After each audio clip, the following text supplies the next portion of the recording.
Hold on to your hats, folks, because this is a wild ride. We're diving into a world where the lines between right and wrong are not just blurred, but almost invisible. Almost half of the members elected to India's parliament in 2019, yes, you heard that right, half have criminal cases pending against them. This isn't just a minor issue, it's a staggering statistic that raises eyebrows and questions about the integrity of the political system. We're not talking about parking tickets here. These are serious allegations that could land an ordinary citizen in jail for years. These are serious allegations ranging from theft and assault to even attempted murder. Imagine the kind of power these individuals wield while facing such grave charges. It's enough to make you wonder if you've accidentally stumbled onto the set of a Bollywood thriller. The drama, the suspense, the high stakes, it's all there, but this is real life and the consequences are far-reaching.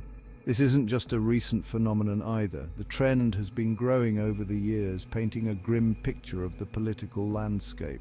The number of MPs with criminal records has been steadily increasing over the years. It's almost as if having a criminal background is becoming a badge of honor in some political circles. It seems like a prerequisite for political office these days is having a rap sheet longer than your arm. This raises serious concerns about the kind of governance we are subjected to. You might be thinking, well, they haven't been convicted, have they? And you'd be right, technically. But the sheer volume of cases raises serious questions about the kind of people we're electing to represent us. But the sheer volume of cases raises serious questions about the kind of people we're electing to represent us. It's not just about the legal technicalities, it's about the moral and ethical implications. This isn't just a statistical anomaly, it's a pattern that suggests deeper issues within the political system. It's a symptom of a deeper malaise afflicting Indian democracy. The system seems to be enabling, if not encouraging, individuals with questionable backgrounds to rise to power. It's a sign that the lines between right and wrong, legal and illegal, have become dangerously blurred. When the lawmakers themselves are accused of breaking the law, it sends a troubling message to the public. When those in power are themselves accused of breaking the law, it erodes public trust and undermines the very foundations of our democracy. The public starts to lose faith in the system, and that's a dangerous path to tread. So, buckle up, because we're about to dive deep into the murky world of Indian politics, where the line between lawmaker and lawbreaker is about as clear as a Delhi smog day. We'll explore the implications, the causes, and what it means for the future of Indian democracy. Stay tuned, because this is a story that affects us all. Let's break down this rogues gallery of charges, shall we? It's a complex web of allegations that paints a rather grim picture of the political landscape. The most common accusations against these MPs are related to property disputes, something many chalk up to India's chaotic land ownership system. Land ownership in India is a labyrinthine affair, often mired in historical claims, bureaucratic red tape, and conflicting records. This makes it a fertile ground for disputes and, consequently, allegations of wrongdoing, but don't let that fool you, folks. We're also talking about charges of kidnapping, hate speech, and even rioting. These are not just minor infractions, they are serious offences that can incite violence and disrupt social harmony. Hate speech, in particular, has been a tool for some politicians to polarize communities and consolidate their vote banks. It's like a buffet of bad behavior, and everyone's got their plate piled high. From inciting violence to engaging in corrupt practices, the list of charges is as varied as it is alarming. Each rally, each gathering seems to be a stage where these politicians flaunt their audacity. It's not just the number of cases that's alarming, it's the nature of some of these allegations. Intimidation, for instance, is a common tactic used to silence opposition and maintain control. These leaders often use their influence to bend the rules in their favor, creating an environment of fear and compliance. We're talking about crimes that strike at the very heart of a functioning democracy: intimidation of opponents, misuse of power, and blatant corruption. Corruption scandals are not just about money. They erode public trust and weaken the institutions meant to uphold justice and fairness.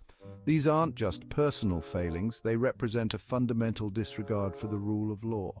When leaders engage in such activities, they set a dangerous precedent, signaling that laws are optional and can be bent to suit personal agendas. And here's the kicker: the more serious the charges, the more likely these candidates are to win elections. It's a paradox that baffles many, but is a reality in several constituencies.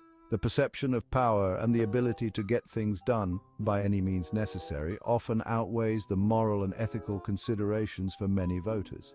It's a perverse logic, I know, yet it persists. The electorate, in some cases, seems to prefer a strong man who can navigate the murky waters of politics and deliver on promises, even if it means bending or breaking the rules. But it seems that in some parts of India, a criminal record is seen as a badge of honor, a sign of power and influence.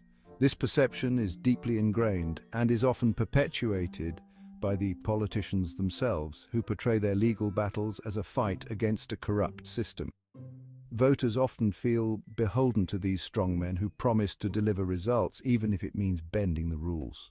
The promise of development, protection, and swift justice can be very appealing, especially in areas where the state machinery is seen as ineffective or biased. This brings us to a crucial question.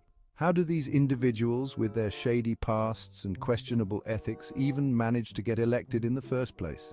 The answer lies in a complex interplay of social dynamics, economic conditions, and political strategies. Well, that's a story for another section, folks.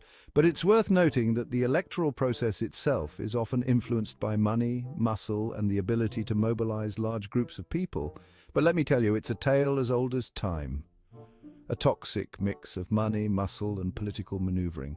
Stay tuned as we delve deeper into this intricate web of power and politics and explore how these elements come together to shape the electoral outcomes in India. Let's be clear. Having lawmakers with criminal backgrounds is bad for business. It's not just a minor inconvenience or a small hiccup in the system, it's a fundamental flaw that undermines the very foundation of governance. When those who are supposed to create and uphold the laws are themselves entangled in legal issues, it creates a paradox that is hard to reconcile. And by business, I mean the business of running a country. Governance is a complex and delicate operation that requires integrity, dedication, and a focus on the greater good. When the people in charge are distracted by their own legal troubles, the entire system suffers. It's like trying to steer a ship through a storm while the captain is busy plugging leaks in the hull. When you've got folks in Parliament who are more concerned with their own legal battles than with serving their constituents, it's no surprise that things tend to go a bit pear-shaped. Their priorities are skewed and their ability to effectively represent the people is compromised. This neglect can lead to a lack of essential services, unaddressed community issues, and a general sense of disenfranchisement among the populace. For starters, it creates a massive conflict of interest. These politicians are torn between their duty to the public and their need to protect themselves. This duality can lead to decisions that are not in the best interest of the people, but are instead aimed at self-preservation. It's a slippery slope that can erode public trust and confidence in the government. How can we expect our elected officials to uphold the law when they themselves are constantly trying to skirt it? This hypocrisy is not lost on the public, and it breeds cynicism and disillusionment. When the rule makers are rule breakers, it sends a message that the laws are flexible and can be bent to suit personal agendas. It's like asking a fox to guard the henhouse and then acting surprised when feathers start flying. The inherent conflict of interest is glaringly obvious, yet it is often ignored or downplayed. This metaphor perfectly encapsulates the absurdity of the situation and highlights the inevitable consequences of such a flawed system. This culture of impunity trickles down to every level of governance. When those at the top are seen as being above the law, it sends a dangerous message that rules are optional and accountability is a myth. This perception can permeate through the ranks, leading to widespread corruption and a lack of ethical standards. When those at the top are seen as being above the law, it sends a dangerous message that rules are optional and accountability is a myth. This perception can permeate through the ranks, leading to widespread corruption and a lack of ethical standards. It creates an environment where unethical behavior is tolerated, if not outright encouraged. This leads to a breakdown in law and order as people lose faith in the system's ability to deliver justice. When the public sees that the powerful can get away with anything, it undermines the very concept of justice. This erosion of trust can lead to social unrest and a general sense of lawlessness. The result? A system where the powerful can act with impunity, while the ordinary citizen is left to fend for themselves. This disparity in power dynamics creates a society where the rich and powerful are insulated from the consequences of their actions, while the average person bears the brunt of the system's failures. It's a recipe for chaos, corruption, and a whole lot of frustration. The system becomes bogged down with inefficiencies, and the focus shifts from public service to self-service. This corruption seeps into every aspect of governance, making it difficult to enact meaningful change or progress. And trust me, nobody wants to be stuck in that pressure cooker. The constant tension and instability create an environment where progress is stifled and the public's needs are neglected. It's a situation that benefits no one and ultimately leads to a breakdown in the social contract between the government and the governed. Remember that whole public trust thing? Yeah, that takes a nosedive when your elected representatives are busy racking up indictments like frequent flyer miles. It's hard enough to get people invested in democracy without the added baggage of rampant corruption and ethical bankruptcy. Think about it, why would people bother voting if they believe that the system is rigged against them? Why would they have faith in their elected officials to represent their interests if those officials are more concerned with lining their own pockets? It creates a vicious cycle of apathy and cynicism where people feel powerless to change the status quo. And let's not forget the impact on India's international reputation. When news breaks about yet another politician embroiled in scandal, it doesn't exactly inspire confidence in our democracy.